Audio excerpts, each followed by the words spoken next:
할렐루야. 한 주간 평안하셨죠? 다사다난했던 지난 한 주간 모든 일들을 다 뒤로 하고 이 시간 우리 하나님께 우리의 마음과 생각을 집중하면서 우리 하나님이 받으실 신령과 진정의 예배를 드릴 수 있기를 바랍니다. 우리 먼저 사도신경에 우리의 신앙 고백을 담아 드림으로 오늘 주일 예배를 시작하겠습니다.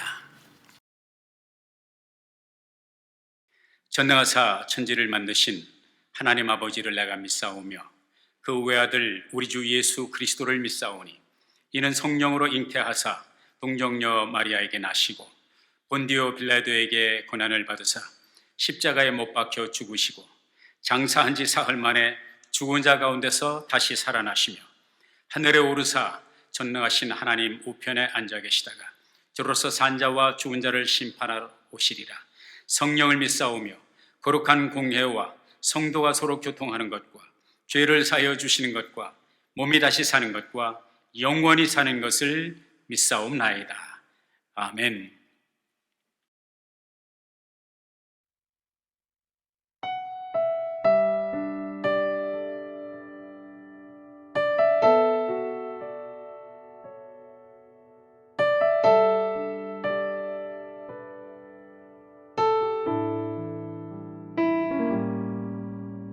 나 무엇과도 주님을 바꾸지 않으리. 다른 어떤 은혜 구하지 않으리. 오직 주님만이 내 삶의 도움이시니 주의 얼굴 보기 원합니다. 주님 사랑해요.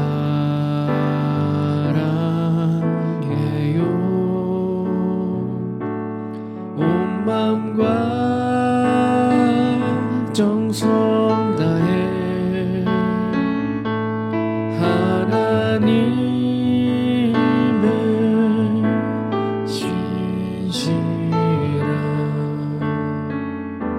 친구 되기 원합니다.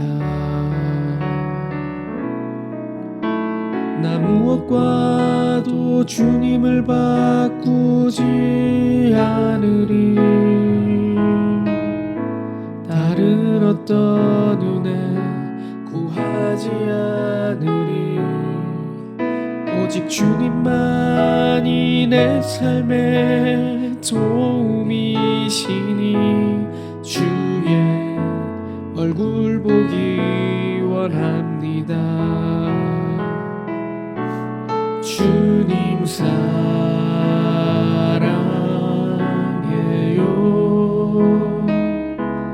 온 마음과 정성 다해 하나님의 신실한 친구 되기 원합니다. 주님 사랑해요.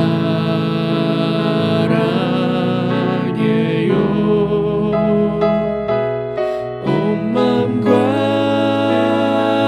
정성 다해 하나님의 신실한 친구 되기 원합니다. 하나님의 신실한 친구 되기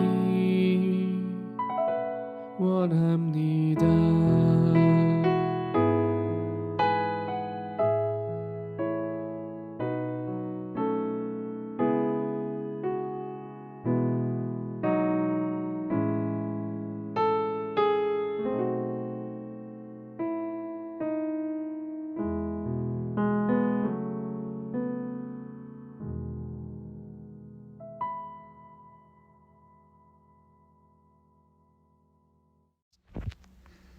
기도드리겠습니다.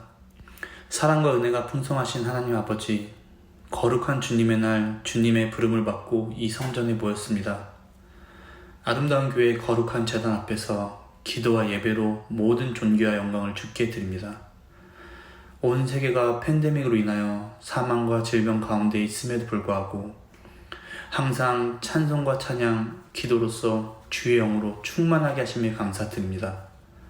지금 이 시간 이 예배에 참석한 아름다운 교회 성도들을 기억하시고 하나님의 영광으로 덮어주시어 십자가의 권능을 덧입게 하시고 소망으로 충만하게 하심에 감사드립니다.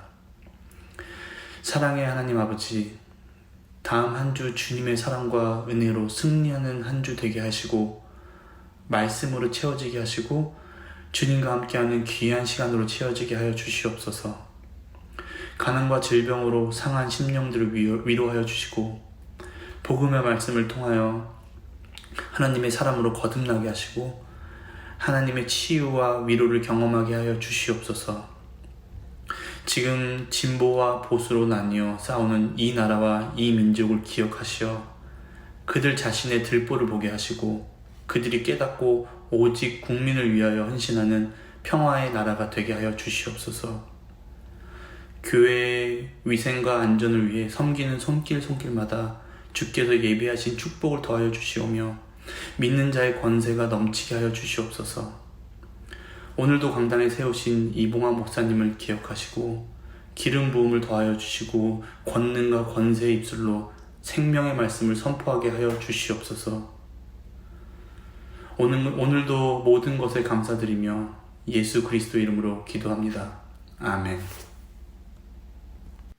이제 우리 함께 은혜 받을 하나님의 말씀을 합독하는 시간 갖겠습니다. 하나님의 말씀은 구약성경 다니엘서 6장 1절부터 10절까지의 말씀이 되겠습니다. 다리오가 자기의 심원대로 방백 120명을 세워 전국을 통치하게 하고 또 그들 위에 총리 셋을 두었으니 다니엘이 그 중에 하나이라. 이는 방백들로 총리에게 자기의 직무를 보고하게 하여 왕에게 손해가 없게 하려 함이었더라. 다니엘은 마음이 민첩하여 총리들과 방백들 위에 뛰어나므로 왕이 그를 세워 전국을 다스리게 하고자 한지라. 이에 총리들과 방백들이 국사에 대하여 다니엘을 고소할 틈을 얻고자 하였으나 능히 아무 틈, 아무 허물을 얻지 못하였으니 이는 그가 충성되어 아무 그릇함도 없고 아무 허물도 없음이었더라.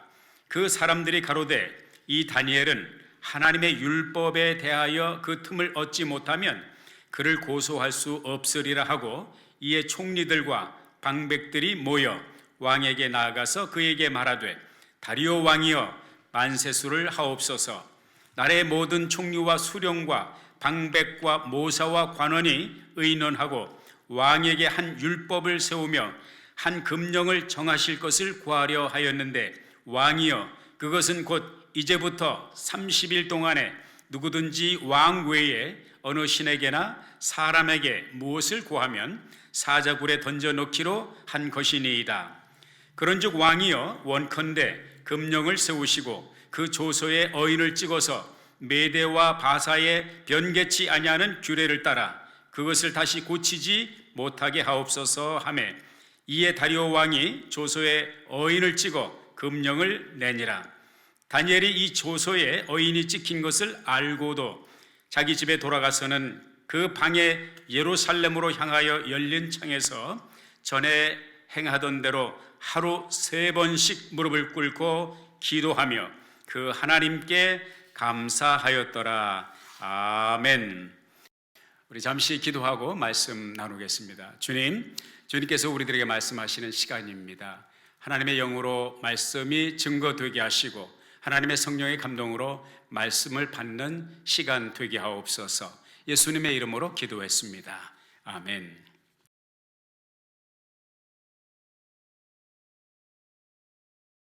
권불 10년이라는 말이 있습니다. 권력이 10년을 가지 않는다는 그런 말이 있습니다. 이것이 우리가 역사의 흐름 속에서 또 역사의 페이지마다 살펴보는 실제적인 사건들이고요. 또 우리가 미국에 살고 있지만 미국의 역사를 봐도 또 대한민국에 살다 왔지만 대한민국의 역사, 아니 세계 역사를 보면 권불 10년이라는 말이 가히 틀리지 않은 말이라고 하는 것을 보게 되는데요. 사실 다니엘의 경우는 예외라고 하는 것을 보게 됩니다. 어떻게? 정말 10대 후반에 포로로 끌려와서 지금 이 본문이 우리들에게 소개하고 있는 이 장면의 역사적인 배경은 앞뒤 문맥을 살펴보면, 주경학자들의 이야기를 들어보면 약 80세의 노구에 있다고 하는 사실을 발견하게 됩니다. 놀라운 일입니다. 이 엄청난 긴 세월 동안 어떻게 그 권력의 변두리가 아닌 핵심 세력으로서 그가 왕이 바뀌고 제국이 바뀌어도 세력을 가진 자, 권력자들이 쓰나미처럼 몰려오는 새로운 물결에 다 휩쓸려 함몰된다 할지라도 이 다니엘은 거기에 함몰되지 않냐고 여전히 뿌리 깊은 나무처럼 든든히 서 있는가? 도대체 그 실력은 어디에서 온 것인가? 그 도대체 그의 삶을 그렇게 장수하게 했던 그 플러스 알파, 그 실력은 어디에서 온 것인가? 오늘 말씀을 통해서 우리 한두 가지 살펴보면서 은혜를 나누고자 합니다. 오늘 본문 말씀이 이와 같이 진행되고 있는 것을 봅니다. 1절에 다리오가 자기의 시몬대로, 그러니까 다리오가 이제 세력을 잡고 왕의 등극을 하고 자기가 바라던 대로, 그죠? 방백 120명을 세워, 여기서 방백이라는 것은 영어 성경에 보니까 프린세스라고 되어 있는데, 그냥 뭐 요즘식으로 하면, 미국식으로 하면 지사, 각 주에 주지사가 있죠. 120개 도의 도지사라고 할 수도 있겠고요. 그들을 세워서 전국을 통치하게 하고 또 그들 위에 총리 셋을 두었으니 120명을 왕이 직접 상대하려면 너무 버겁겠죠. 그래서 그들을 직접적으로 상대하고 그들이 또 자기에게 보고를 할 수 있도록 자기 바로 밑에 3명의 신임받는 총리를 세웠다고 말하고 있는 거예요. 다니엘이 그 중에 하나이라 이는 방백들로 총리에게 자기의 직무를 보고하게 하여 왕에게 손해가 없게 하려 함이었더라. 자기가 혼자 120 방백들을 다 일일이 다 간수할 수 없으니까 이 총리들이 그들을 감독하게 하고 그들로부터 보고를 받고 그 보고를 걸러서 자기에게 보고를 하도록, 그래서 왕에게 해가 되는 일이 없도록, 그것은 다시 말해서 국사를 원만하게 이루어 가고자 하고 하는 그러한 통치의 지혜라고 할 수가 있겠습니다. 3절에 다니엘은 마음이 민첩하여 총리들과 방백들의 위에 뛰어남으로 왕이 그를 세워 전국을 다스리게 하고자 한지라. 잘 보세요. 120 방백이 있죠. 그 위에 3명의 총리가 있죠.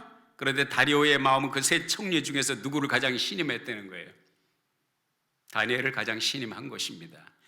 그리고 그 속으로 마음에 갔기를 이 다니엘이 전국을 나를 대신해서 내가 그에게 커미션 부여해주는 그런 권력을 가지고, 그런 authority, 권위를 가지고 나라 전체를 관장하게 해두겠다, 이런 생각을 가지고 있었던 것이죠. 근데 이것을 누가 알았어요?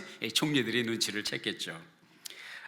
이에 4절에 보니까 총리들과 방백들이 국사에 대하여 다니엘을 고소할 틈을 얻고자 하였으나 능히 아무 틈 아무 허물을 얻지 못하였으니. 그랬어요? 무슨 말이에요?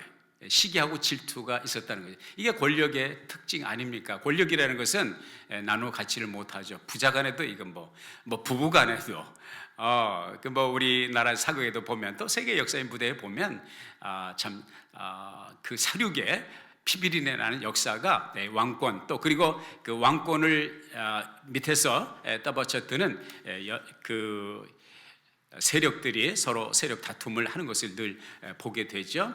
이 총리 대신 가운데서 가장 신임을 받는 이 다니엘, 그 다니엘을 이제 자기들의 출세에 걸림돌이다 생각을 했겠죠. 그래서 다니엘을 제거하고자 하는 하나의 이제 공적이 된 것이죠. 그래서 방백들과 같이 의논을 해서 이 다니엘을 좀 제거하고 싶은데 아무리 틈을 찾아도 틈이 보이질 않아요. 충성되죠, 민첩하죠, 지혜롭죠, 부지런하죠, 충성되거든요.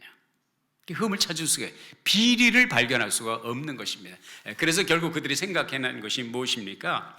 소위 말하면 저들이 다 아는 대로, 자타가 공인하는 대로 다니엘은 신실한 믿음, 하나님 여호와 한 분 하나님을 신실하게 섬기는, 죽어도 이 신앙을 버리지 않고 포기하지 않는 사람이라는 것을 알고 있었고, 또 다니엘이 기도하는 사람이라는 것을 알았습니다.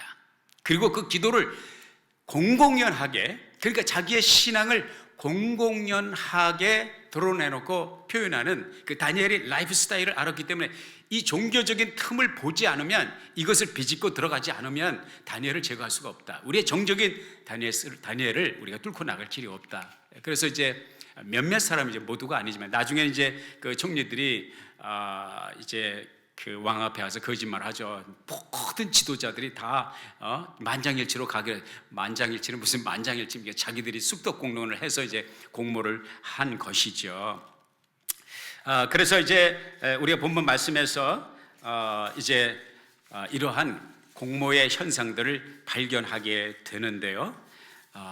그때에 이 총리들이 고안해낸 공모의 음모의 그 플랜이 뭐였냐면, 왕 앞에 나가서 그렇게 얘기를 하죠. 왕이시여 만세수를 하옵소서. 늘상 왕 앞에 나갈 때 이제 의례상 그렇게 인사를 하고, 우리 모두가 의논을 해서 이제 앞으로 30일 동안에 왕 외에 다른 신이나 다른 사람들에게 무엇을 구하는 자가 있으면 이제 사자굴에 넣는 그런 처벌을 만들어서, 이게 이제 이것은 이제 저의 그 애들립이 되겠습니다만은, 왕의 왕권을 든든히 하시옵소서. 그러니까 소위 말하면 입에 혀같이 다리오의 마음에 현혹이 될 만한 설득력 있는 그런 공모의 내용을 가지고 왕에게, 이제 왕께서 금령을 정하시고 조서를 만드셔서 어인을 찍으셔서 이 제국 전체에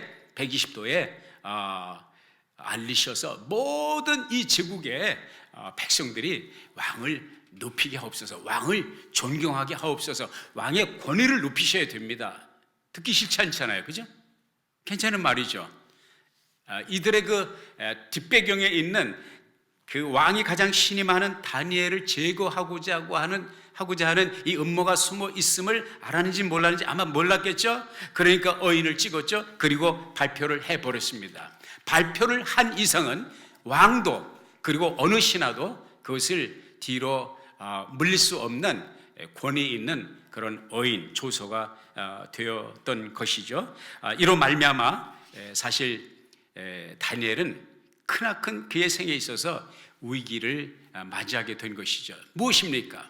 그가 만약에 기도를 한다면, 이 어인이 찍힌 것을, 이 조서가 발표된 것을 알고도 다니엘이 만약에 기도를 한다면 다니엘이 어떤 운명에 처해집니까? 사자굴에 던져지는 이런 끔찍한 생의 종말을 맞이할 수 있는 위기가 닥쳐온다고 하는 사실을 사실 다니엘이 몰랐을 리가 없습니다.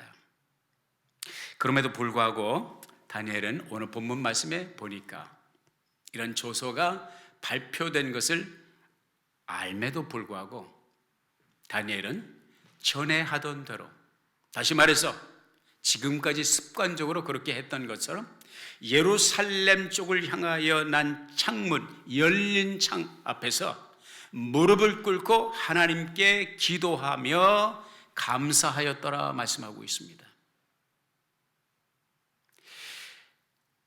참, 우리가 입장을 바꿔서 한번 생각을 해보자고요. 우리는 코비드19 상황 속에서, 코로나 바이러스라고 하는 그런 상황 속, 이 창궐이라고 하는 상황 속에서 마스크를 쓰고도 두려움에, 겁에 질려서 하나님의 교회에 참 우리가 모이는 것을 두려워합니다. 이렇게 이제 빗대어 표현하는 것이 여러분의 마음에 불편함을 드릴 수도 있겠지만 그냥 한 예라고 생각하고 편안하게 들으십시오. 지금 다니엘은 코로나 바이러스가 아니라 기도를 하면 죽는다는 조서가 내려진 것을 뻔히 알면서도 예루살렘을 향하여 열린 창문 앞에서 무릎을 꿇고 모든 사람들이 볼 수 있는 투명한 유리관 속에서 그렇게 보이듯이 그런 기도를 지금 하고 있습니다. 우리가 그런 질문을 던져볼 수가 있습니다. 꼭 그렇게 했어야만 했을까? 또 왜 아니 그냥 기도를 하면 그냥 조용히 죄송합니다 이렇게 방구석에 그냥 조용히 예수님께서도 골방에 들어가서 기도하라고 그러지 않았어. 그리고 그냥 조용히 창문 닫아놓고 하나님 앞에 계속 지금까지 기도한 대로 기도하면 되지. 뭐 창문까지 열어놓고 또 예루살렘 쪽을 향해서 그 감시 카메라가 다 지금 망원경으로 다 보고 있는데 감시 카메라가 지금 망원경으로 보고 있고 지금 카메라가 다 그쪽을 요즘 말입니다. CCTV 카메라가 지금 자기를 고발하기 위해서 수십 대가 지금 자기를 향하여 초점을 맞추고 있는데 어떻게 바보처럼 이 백일하에 드러날 일을 알면서도 그렇게 할 수 있었을까? 첫째는요, 왜 예루살렘을 향해서 열린 창가에서 기도를 했을까? 이게 그 총리들과 방백들이 다 알고 있는 거 아니에요? 그 정도로 습관적으로 기도를 했다는 것이죠. 왜 예루살렘으로 향해서 열린 창가였을까? 솔로몬이 그 역사의 페이지를 뒤져보면 솔로몬이 예루살렘 성전을 건축을 하고 하나님 앞에 낙성식을 하고 하나님 앞에 기도할 때 봉헌 기도를 할 때 그런 기도를 합니다. 여러 기도를 했지만 그 기도 가운데 하나가 이 백성이 하나님의 계명을 떠나고 하나님의 마음에 합하지 않은 행동을 하여 죄를 범하여서 하나님께서 이들을 징계하기 위해서 적의 세력을 이곳에 주둔시키시고 이들을 원근 각처로 만약에 포로로 잡아간다면 포로로 잡혀간 그곳에서 이국 땅에서 이 백성들이 하나님 앞에 범한 죄를 깨닫고 하나님 앞에 회개하여 주의 은혜를 구한다면 하나님 이 제단을 향하여 이 예루살렘을 향하여 기도하는 그 기도를 주께서 들으시고 그들의 허물을 용서해 주십시오. 이 기도를 솔로몬이 성전 봉헌식 때 봉헌 기도를 하게 됩니다. 이걸 누가 알았어요? 다니엘은 알았던 것입니다. 다니엘은 알았기에 다니엘이 예루살렘에서 호송되어서 바벨론 제국에 올 때부터 지금까지 그런 마음의 기도를 한 거예요. 저도 전 개인적인 얘기지만 미국에 이제 유학생으로 와서 계속 매일같이 아침 저녁으로 이 고국 쪽, 대한민국 쪽을 향하여 이 서쪽을 향하여 제가 샌프란시스코 북가주에 있었는데 기도를 했어요. 그걸 얼마 동안 했냐면 다니엘처럼 뭐 죽을 때까지 한 것이 아니라 한 3년을 했어요. 이상현 박사님이 그러더라고요. 이상현 박사님이 나타나시더니 꼭 그렇게 기도를 해야만 됩니까? 지구가 둥근데 어디서 기도를 해도 한 바퀴 돌아서 멀어도 내가 원하는 곳에 가고 어디에 계셔도 하나님은 들으십니다. 그 이야기를 듣고 나서 그렇네, 꼭 그렇게 할 필요는 없네. 그리고 그다음부터 이제 거기서 자유로워졌는데요.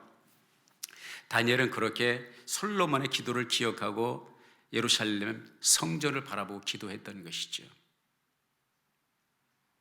그리고 또 왜 예루살렘을 바라보면서 기도를 했는가? 지금 다니엘의 나이가 대략 80이라고 그랬죠. 바벨론으로 끌려올 때 나이가 주경학자들 가운데 몇몇 분은 10대 후반이었을 것으로 봅니다. 그럼 60년이 넘었다는 거예요. 다니엘이 알고 있었던 내용 가운데 하나가 뭐냐면 예레미야의 예언입니다. 자기보다 앞서서 예루살렘 멸망하기 전까지 계속 하나님의 말씀을 전했던 이 선지자, 예언자 예레미야가 이런 예언을 했거든요. 바벨론으로 포스로 끌려가서 바벨론에서 70년의 복역의 때를 마치고 하나님께서 회복시켜 주실 것이다. 70년이 정해진 때라고 그랬습니다. 그러니까 다니엘은 무엇을 알고 있었어요?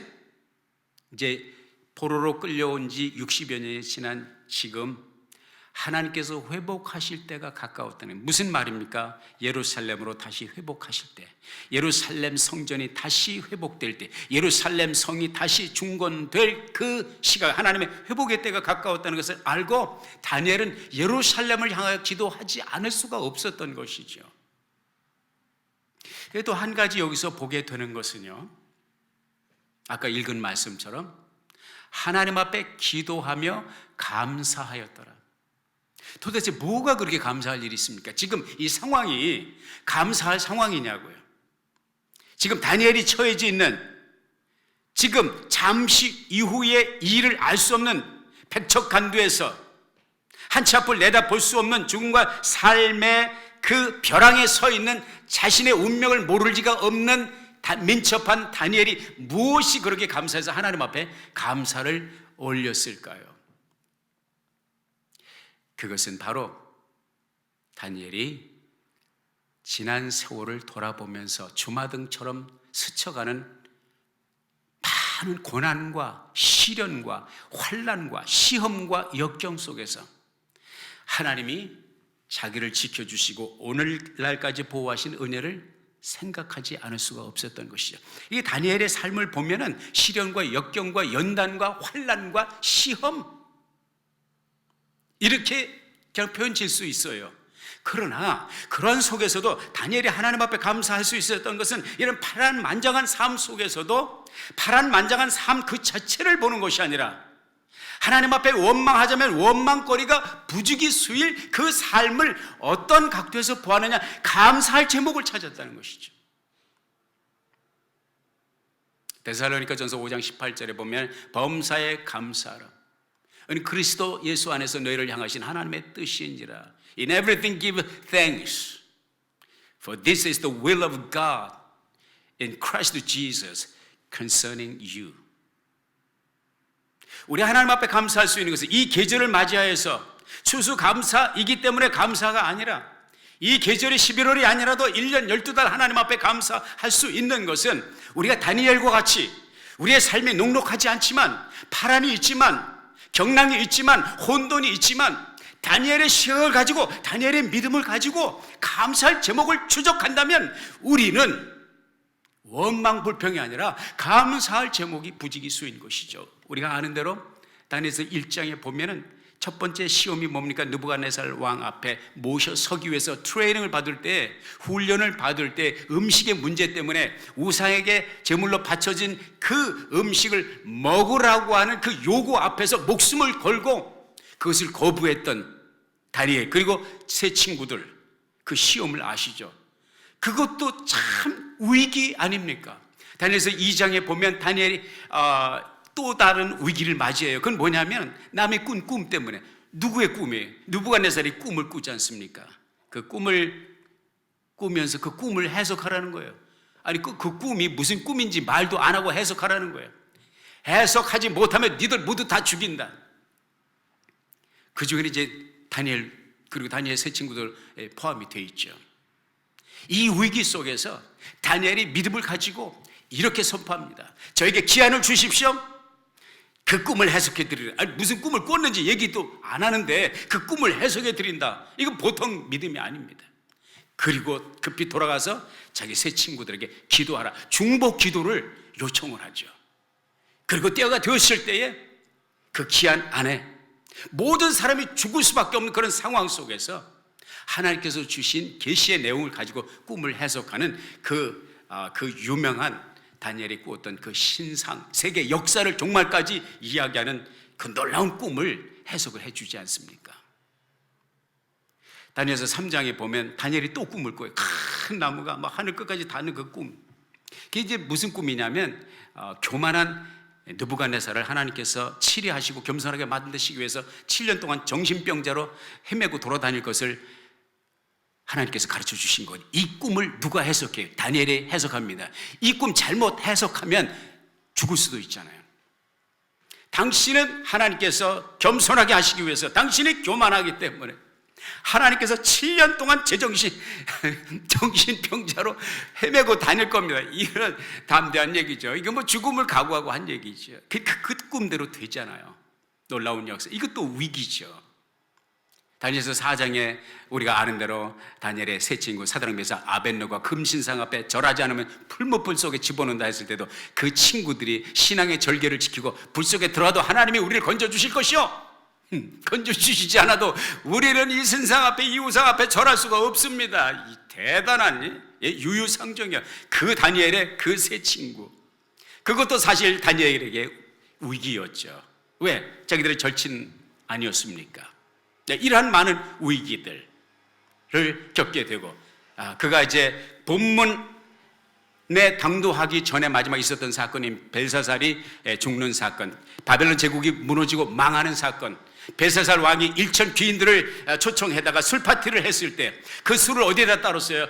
예루살렘 성전에서 가져온 금은 그 참 거룩한 그릇에다가 술을 따라 마실 때 메네메네 대결 우바르신 그 벽에 손가락이 하나 나타나가지고 글씨를 써갈 때 벨사살이 와들와들 떨고 모든 사람이 덜덜덜 떨고 있을 때 저게 도대체 무슨 뜻이냐?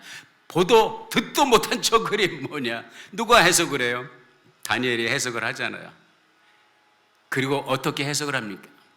하나님이 당신을 따라서 당신은 저울에서 불합격입니다. 이 나라의 끝이 왔습니다. 하나님께서 다른 나라로 분열시킬 것입니다. 이거 쉽게 말할 수 있는 거 아니죠. 다니엘은 담대하게 이 하나님의 예언의 말씀을 그대로 선포를 합니다. 그리고 그날 밤 벨사살 왕은 다니엘의 해석대로 세상을 떠나고 바벨론 제국은 문을 닫습니다.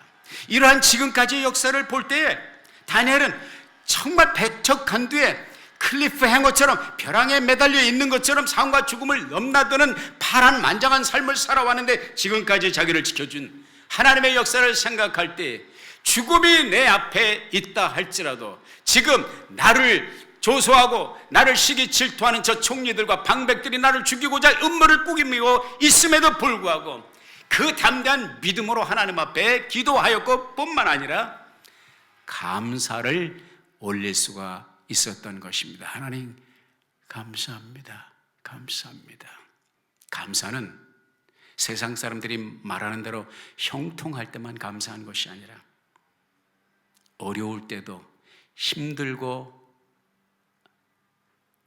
역경 속에서, 고난의 파도 속에서도 감사할 수 있는 이 신앙, 주께서 가히 기뻐하시고 들어쓰시는 감사라 아니할 수가 없습니다. 사랑하는 여러분 감사의 계절을 보내고 있습니다. 여러분의 삶이 녹록지 않다는 것 제가 어렴풋이 알고 있습니다. 그럼에도 불구하고 우리가 오늘 만나는 다니엘의 삶 속에서 보여준 이 감사의 신앙을 생각한다면 우리는 그보다 더하면 더하지 덜 감사할 일이 아니라고 생각합니다. 시편 100편 4절에 보면 감사함으로 그 문에 들어가며 찬송함으로 그 궁정에 들어가 그에게 감사하며 그 이름을 송축할지어다. 하나님 앞에 나오는 자는 이런 감사의 마음, 감사의 찬양으로 나올 것을 말씀해 주고 있습니다. 감사하는 자에게 아름다운 것으로 응답하시고 감사하는 자를 기쁨으로 받으신 하나님의 역사는 2600여 년 전에만 있는 것이 아니라 오늘 이 시대에도 하나님 감사하는 사람들을 통해서 역사하시고 세상을 밝힌다는 사실을 발견하게 됩니다. 오프라 윈프리라고 잘 아시죠? 톡쇼에 참 귀재고 130여 개국의 수억의 그 팔로워들, 그 오프라 윈프리를 좋아하는 사람들이 시청을 하는 그 톡쇼의 여왕 오프라 윈프리, 인터테이너 가운데서 톡쇼 호스트 가운데 정말 거의 유일하게 억만장자이죠. 우리가 아는 대로 수백 명의 사람을 모아놓고 미국 전역에서 자동차가 꼭 필요한 사람 모이십시오. 모아놓고 12사람을 이 중에서 뽑아서 자동차를 선물하겠습니다. 나중에 알고 보니까 12사람이 아니라 그날 모인 모든 사람에게 자동차 하나씩 선물했어요. 대단한 것이죠. 처음부터 그렇게 대단한 삶은 아니었습니다. 미시시피 강 인근의 가난한 흑인 농가의 마을에서 태어났고, 어떻게 태어났어요? 자기 엄마가 18살이에요. 사생아로 태어났어요. 아버지가 어디 있는지도 몰라요. 아버지 없이 살았어요. 어머니는 18살에 자기를 낳았으니까 애를 어떻게 키워 먹고 살기도, 남의 집 가정부 일을 하면서 너무 고단하니까 애를 돌볼 시간이 없어. 그러니까 이 오프라는 어린 시절에 완전히 그냥 버려진 아이처럼 거의 반고아처럼 살았죠. 그래도 외할머니가 계셔서 외할머니 댁에서 6살까지 살았어요. 그 어린 시절 너무나도 진짜 속된 편으로 깡촌에서 텔레비도 없고 친구도 없고 사람이 없으니까 그 어린 시절을 그 농가의 가축들과 대화를 하면서 살았다는 거예요. 너무 무료하니까. 그러다가 이제 6살 되니까 할머니가 병 드셔서 케어할 수가 없으니까 다시 자기 어머니에게로 가게 됐죠. 어머니는 여전히 바쁘고 힘든 매일의 삶을 살아가면서 이 딸을 제대로 간수할 수가 없었죠. 그래서 9살 때부터 드나드는 친척들에게 폭행을 당하고 14살이 되어서는 이 어머니가 자기를 사생활을 낳은 것처럼 결국은 자기도 또 미혼모가 되어서 아이를 임신하고 아이를 낳는데 그 아이를 제대로 케어하지 못하고 결국은 2주 만에 안타깝게도 세상을 떠난 이 불우한, 정말로 원한 이 감정이 쌓일 대로 쌓일 수밖에 없었던 그 고통, 그 슬픔을 이길 길이 없어서 마약에 손을 대고 인생은 망가지고 그때 자기 몸무게가 236파운드까지 나가는 그냥 불쌍한, 죄송합니다, 뚱뚱한 미혼모, 버려진 미혼모의 신세였지만은 그의 역사의 놀라운 변곡점, 터닝 포인트는 언제였어요? 자기 친아버지를 다시 만났을 때. 그 친아버지를 만나서 그 아버지가 이 슬픔을 위로해주고, 그리고 오프라 윈프리에게 책을 주면서 책을 읽어라, 특별히 성경책을 보면서 성경책을 주면서 성경을 읽고 성경 구절을 외우는 습관을 들이게 하고, 가장 핵심적인 변곡점은 그가 감사 일기를 썼을 때, Thanksgiving Journey, Thanking Journal, 이것을 쓰면서 그의 인생의 관점이, 시각이, 삶을 바라보는 시각이 달라지기 시작을 하죠.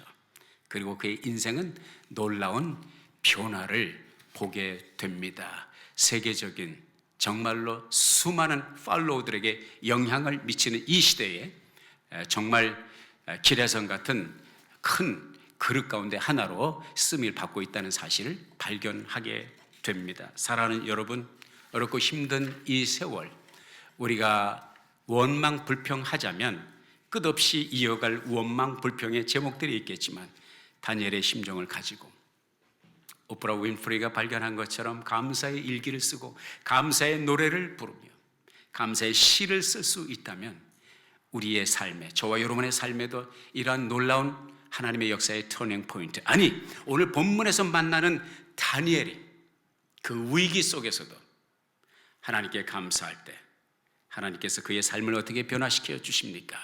위기는 찾아왔어요. 사자굴에 던져졌어요. 천사를 보내셔서 사자의 입을 막으셨고, 하나님께서 그를 사자굴에서 다시 건져내실 뿐만 아니라 삶이 역전되죠. 그를 엮어넣었던, 그를 모함했던 사람들이 사자굴에 들어가게 되고, 다니엘은 다리오 아래서 놀라운 권력의 핵심에서 영향력을 미치게 되죠. 그리고 그 영향력은 페르시아 제국까지 가게 됩니다. 그리고 페르시아 제국을 일으켰던 고레스 왕이 그 영향을 받아서 이스라엘 백성, 유대 민족을 해방시키고 너는 고국에 너희들은 들어가서 성을 건축하라, 이런 놀라운 역사에 큰 획을 긋게 됩니다. 힘들고 어려운 계절, 감사의 마음으로 이 시대를 살아간다면 이 계절의 아픔과 슬픔에 함몰되지 않고 다니엘처럼, 오프라 윈프리처럼 이 어두운 시대를 밝히는, 또 시대의 소망을 주는 하나님의 스토리의 또 다른 주인공이 될 줄로 믿습니다. 기도하겠습니다. 하나님께서 주신 말씀 마음에 새기며 우리의 삶 속에 접목하게 하시사, 하나님, 감사의 삶을, 은혜의 삶을, 축복의 삶을 열어가도록 이끌어 주옵소서. 예수님의 이름으로 기도했습니다. 아멘.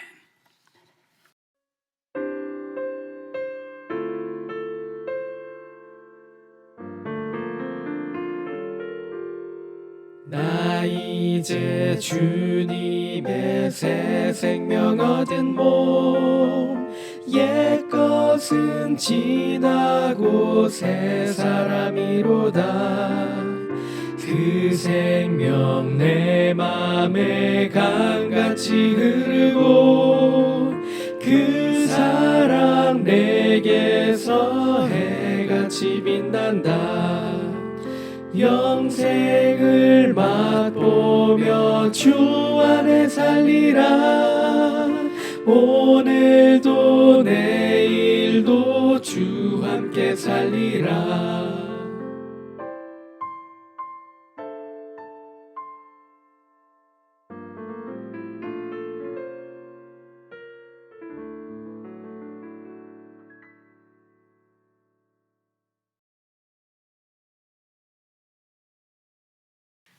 지금은 우리 구주 예수 그리스도의 크신 은혜와 아버지 하나님의 극진하신 사랑하심과 보혜사 성령님의 감동, 감화, 내주하시고 교통하시는 역사가 오늘 하나님 앞에 신령과 진정으로 예배한 사랑하는 주의 자녀들과 저들의 가정과 우리가 살고 있는 미국 땅, 조국 땅, 북녘 땅, 세계 선교 지역 위에 이제로부터 영원토록 함께 있을지어다. 아멘.